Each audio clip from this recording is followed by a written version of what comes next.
ನಮಸ್ತೆ ಮಿತ್ರರೇ, ಇವತ್ತು ಕರಾವಳಿಯ ಒಂದು ಸ್ಪೆಷಲ್ ಚಟ್ನಿ.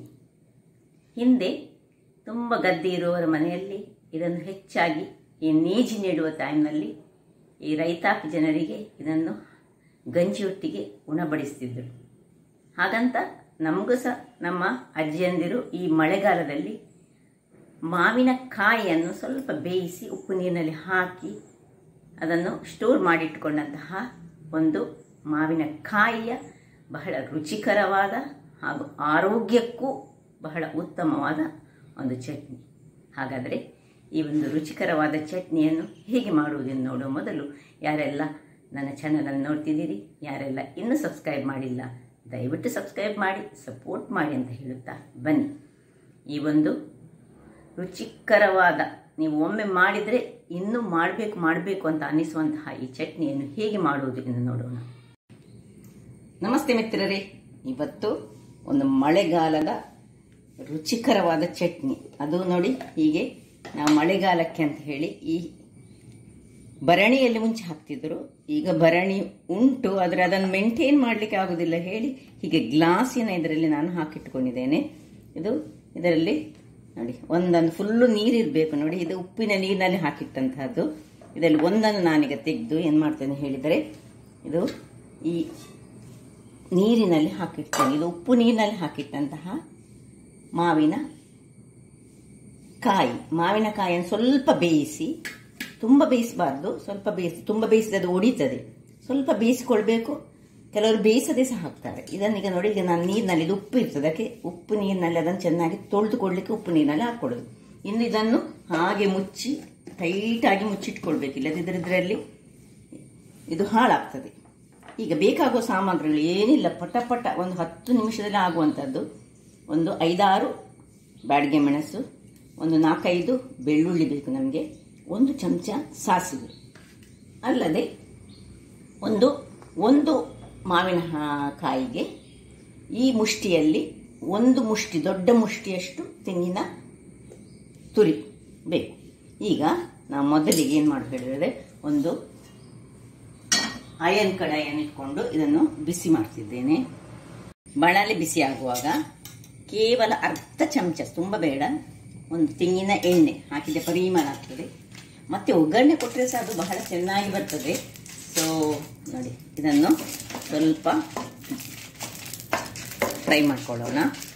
ಸ್ವಲ್ಪ ಫ್ರೈ ಆಗುವಾಗ 1 ಎಳೆಯಷ್ಟು ಕರಿಬೇವಿನ ಸೊಪ್ಪು. ಇದು ಆಪ್ಷನಲ್, ಬೇಕಿದ್ರೆ ಹಾಕ್ಕೊಳ್ಬೋದು, ಬೇಡದೇ ಸಹ ಬಿಡ್ಬೋದು. ನನ್ನ ಅಜ್ಜಿ ಎಲ್ಲ ಮಾಡುವಾಗ ಇದೇ ರೀತಿಯಲ್ಲಿ ಮಾಡ್ತಿದ್ರು. ಸೊ ಇದರಲ್ಲಿ ಇನ್ನು 1 ಚಮಚದಷ್ಟು ಸಾಸಿವೆ. ಇದಕ್ಕೆ ಸಾಸಿವೆ ಒಂದು ಮೇನ್ ಆಗಿ ಬೇಕಿರೋದು, ಮತ್ತೇನು ಬೇಡ. 1 ಚಮಚ ಸಾಸಿವೆ ಈಗ ಪಟ್ ಹೊಡಿಬೇಕು. ನೀವು ತುಂಬ ಮಾಡುವಾಗ 2-3 ಮಾಡಿದ್ದೆ 2 ಚಮಚದಷ್ಟು ಸಾಸಿವೆ ಹಾಕಿ. ಈಗ ನಾನು ಒಂದೇ ಮಾಡಿದ್ರನ್ನಾಗಿ 1 ಚಮಚದಷ್ಟು ಸಾಸಿವೆ ಪಟ್ಟನೆ ಹೊಡೆಯುವಾಗ ಅದಕ್ಕೆ ಇದನ್ನು ಆಫ್ ಮಾಡ್ಕೊಳ್ತಿದ್ದೇನೆ ನಾನು. ಅದರಲ್ಲಿ ಒಂದು 3-4 ಬೆಳ್ಳುಳ್ಳಿಯನ್ನು ಹಾಕ್ಕೊಳ್ತಿದ್ದೇನೆ. ಸೊ ನಿಮಗೆ ಖಾರಕ್ಕೆ ತಕ್ಕಷ್ಟು ಮೆಣಸು ನೀವು ಹಾಕ್ಕೊಳ್ಬೋದು. ನೀವು ಹೆಚ್ಚು, ಇದು ತುಂಬ ಖಾರ ಸಹ ಮಾಡಬಾರ್ದು, ಇದು ಹದಾ ಖಾರದಲ್ಲಿದ್ದರೆ ಬಹಳ ಚೆನ್ನಾಗಿ ಬರ್ತದೆ. ಇಷ್ಟಾಗೋ ಆಫ್ ಮಾಡಿಕೊಂಡು ಸ್ವಲ್ಪ ತಣ್ಣಗಾಗಲಿಕ್ಕೆ ಬಿಡೋಣ. ವೀಕ್ಷಕರೇ, ಇಲ್ಲಿ ನೋಡಿ, ಇದೀಗ ತಣ್ಣಗಾಯಿತು. ಈಗ ಇದನ್ನು ನಾವು ಒಂದು ಮಿಕ್ಸಿ ಜಾರಿಗೆ ಹಾಕೊಳ್ಳೋಣ.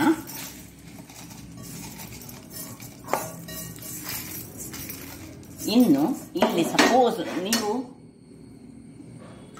ನೀರಿನಲ್ಲಿ ಹಾಕಿಟ್ಟಂತಹ ಈ ಮಾವಿನಕಾಯಿಯ ಸಿಪ್ಪೆ ತುಂಬ ದಪ್ಪ ಇದ್ದರೆ ಈ ದಪ್ಪ ಸಿಪ್ಪೆಯನ್ನು ತೆಗೆದು ಇದಕ್ಕೆ ಹಾಕೊಳ್ಬೋದು.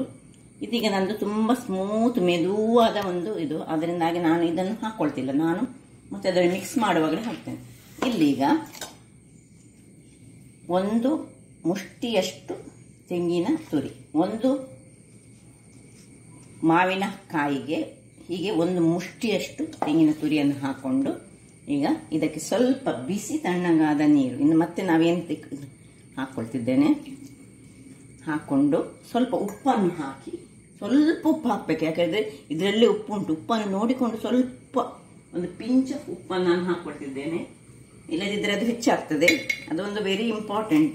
ಉಪ್ಪು ಹುಳಿ ಅದರಲ್ಲೇ ಇರುವುದರಿಂದಾಗಿ ನಾವು ಚೂರೇ ಚೂರು ಹಾಕ್ಕೊಂಡು ಹಾಕದಿದ್ರೆ ಸಹ ನಡೀತದೆ, ಮತ್ತೆ ಬೇಕಿದ್ರೆ ಹಾಕೊಳ್ಬೋದು ನಿಮಗೆ ಡೌಟ್ ಇದ್ರೆ. ಈಗ ಇದನ್ನು ಗ್ರೈಂಡ್ ಮಾಡಿ ಸರ್. ವೀಕ್ಷಕರೇ, ಇಲ್ಲಿ ನೋಡಿ ಎಷ್ಟು ಚೆನ್ನಾದ ಒಂದು ಚಟ್ನಿ ರೆಡಿ ಆಯಿತು. ಈಗ ಈ ಚಟ್ನಿಯನ್ನು ಇದಕ್ಕೆ ಶಿಫ್ಟ್ ಮಾಡುವ. ಸೊ ನಾವು ಸ್ವಲ್ಪ ಉಪ್ಪು ಹಾಕ್ಕೊಂಡದ್ದು, ಮತ್ತೆ ಬೇಕಿದ್ದರೆ ಉಪ್ಪು ಹಾಕ್ಕೊಳ್ಬೋದು, ಅದನ್ನು ನೋಡಿಕೊಂಡು. ಯಾಕಂದರೆ ನಾವು ಹೇಗೆ ಉಪ್ಪನ್ನು ನಮ್ಮ ಮಾವಿನಕಾಯಿ ಎಷ್ಟು ಉಪ್ಪು ಎಳೆದುಕೊಂಡಿದೆ ಅದರ ಪ್ರಕಾರ ನಾವೊಂದು ಹಾಕಿ ಈಗ ಒಂದು 15-20 ದಿವಸ ಆಯಿತು. ಸೊ ನೋಡಿ ಇಷ್ಟ ಆಯ್ತಲ್ಲ. ಇನ್ನು ಸ್ವಲ್ಪ ಇದಕ್ಕೆ ನೀರನ್ನು ಹಾಕ್ಕೊಳ್ತಿದ್ದೇನೆ. ನೋಡಿ, ಇದು ಗಟ್ಟಿ ಬೇಡ, ತುಂಬ ಚಟ್ನಿ ತುಂಬ ನೀಸಾಗಬಾರ್ದು. ಸ್ವಲ್ಪ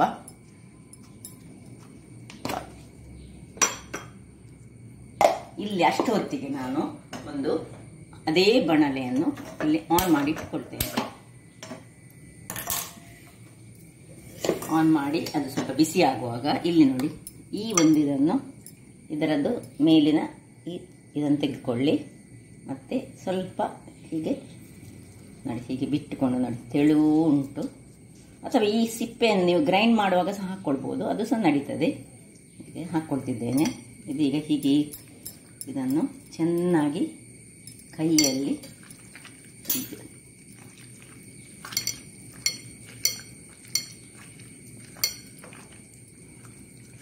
ಹೀಗೆ ಸರಿ ಕಿವುಚ್ಕೊಳ್ಬೇಕು.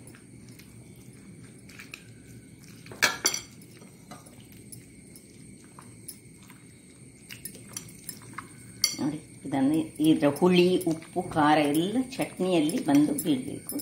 ನೋಡಿ, ರೆಡಿ ಆಯಿತು. ನಿಮಗೆ ಹೀಗೆ ಕಿವುಚುದು ಬೇಡ ಅಂತಾದರೆ ನೀವು ಇದರಲ್ಲಿ ಮಿಕ್ಸಿಯಲ್ಲಿ ಇದರ ಸಿಪ್ಪೆ ತೆಗೆದು ಹಾಕ್ಕೊಂಡ್ರೆ ಸಹ ನಡೀತದೆ, ಅದು ಸಹ ಆಗ್ತದೆ. ಇಲ್ಲಿ ಇದು ರೆಡಿ ಆಯಿತು, ಬಿಸಿ ಆಯಿತು.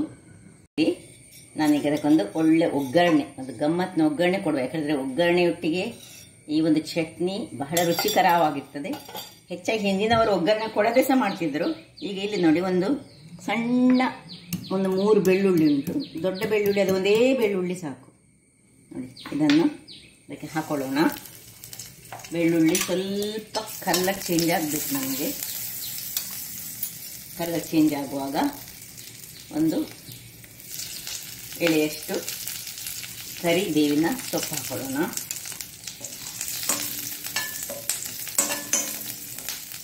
ಇನ್ನು ಒಂದೇ ಚಮಚ ಎಣ್ಣೆ ಸಾಕು ನಮಗೆ, ಹೆಚ್ಚು ಬೇಡ. 1 ಚಮಚದಷ್ಟು ಸಾಸಿವೆ. ಇದಕ್ಕೆ ಮೇನ್ ಇರುವುದೇ ಸಾಸಿವೆ. ಯಾಕೆ ಹೇಳಿದರೆ ಸಾಸಿವೆ ಸ್ವಲ್ಪ ಹೀಟ್ ಅಂಶವನ್ನು ಹೊಂದಿರುವಂತಹದ್ದು. ಮತ್ತು ಈ ಮಳೆಗಾಲದಲ್ಲಿ ಏನಾದರೂ ನಮಗೆ ಶೀತ ಎಲ್ಲ ಇದ್ದರೆ ಅದು ಬಹಳ ಒಳ್ಳೆಯದು. ಆಫ್ ಮಾಡ್ಕೊಳ್ಳೋಣ. ಇಲ್ಲಿ ಬೇಕಿದ್ರೆ ಒಂದು ರೆಡ್ ಚಿಲ್ಲಿ, ಬ್ಯಾಡಿಗೆ ಚಿಲ್ಲಿ ಅಂತ ಹಾಕೊಳ್ಬೋದು. ನಾನು ಹಾಕ್ತಾ ಇಲ್ಲ, ಯಾಕೆ ಹೇಳಿದರೆ ನನಗೆ ಸ್ವಲ್ಪ ಖಾರ ಕಡಿಮೆ ಇದೆ. ಇವತ್ತು ಹಾಕಿದ ಮೆಣಸೆ ಸ್ವಲ್ಪ ಹೆಚ್ಚಾಗಿದೆ. ನಾನು ಖಾರ ಹೆಚ್ಚು ಬೇಕಿದ್ದವರು ಒಂದು ಹೆಚ್ಚು ಮಾಡ್ಬೋದು. ನೋಡಿ, ನಾನೀಗ ಇದಕ್ಕೆ ಶಿಫ್ಟ್ ಮಾಡಿಕೊಳ್ಳೋಣ.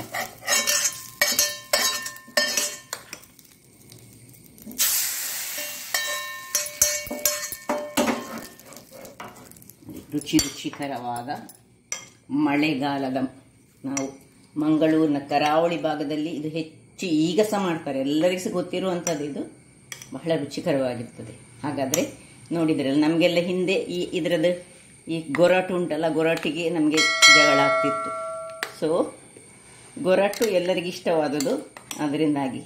ಹಾಗಾದರೆ ನೋಡಿದ್ರಲ್ಲ ವೀಕ್ಷಕರೇ, ಒಂದು ರುಚಿಕರವಾದ ಹಾಗೂ ಆರೋಗ್ಯಭರಿತವಾದ ಅನೇಕ ಪೌಷ್ಟಿಕಾಂಶಗಳನ್ನು ಹೊಂದಿರುವಂತಹದ್ದು, ಮಳೆಗಾಲಕ್ಕೆ ಸೂಕ್ತವಾದ ಈ ಒಂದು ಗಂಜಿಯೊಟ್ಟಿಗೆ ಸಹ ತಿನ್ನಲಿಕ್ಕಾಗ್ತದೆ, ಅನ್ನದೊಟ್ಟಿಗೆ ಸಹ ಕಲಸಿ ತಿನ್ಬೋದು. ಸ್ವಲ್ಪ ನೀರು ಮಾಡಿದರೆ ಅನ್ನದೊಟ್ಟಿಗೆ ಕಲಸಿ ತಿನ್ಬೋದು. ಈ ರುಚಿಕರ ಚಟ್ನಿ ಹೇಗೆ ಮಾಡುವುದೆಂದು ನೋಡಿದ್ದೀರಿ. ನನ್ನ ಈ ಕುಕಿಂಗ್ ಚಾನಲ್ ನಿಮಗೆ ಇಷ್ಟ ಆದರೆ ಬೋಳೂರು ಸುವರ್ಣ ಚಾನಲನ್ನು ಲೈಕ್ ಮಾಡಿ, ಶೇರ್ ಮಾಡಿ ಹಾಗೂ ಸಬ್ಸ್ಕ್ರೈಬ್ ಮಾಡಿ. ಹಾಗೂ ನನ್ನ ಇನ್ಸ್ಟಾಗ್ರಾಮ್ ಪೇಜನ್ನು ಫಾಲೋ ಮಾಡಿ. ಧನ್ಯವಾದಗಳು.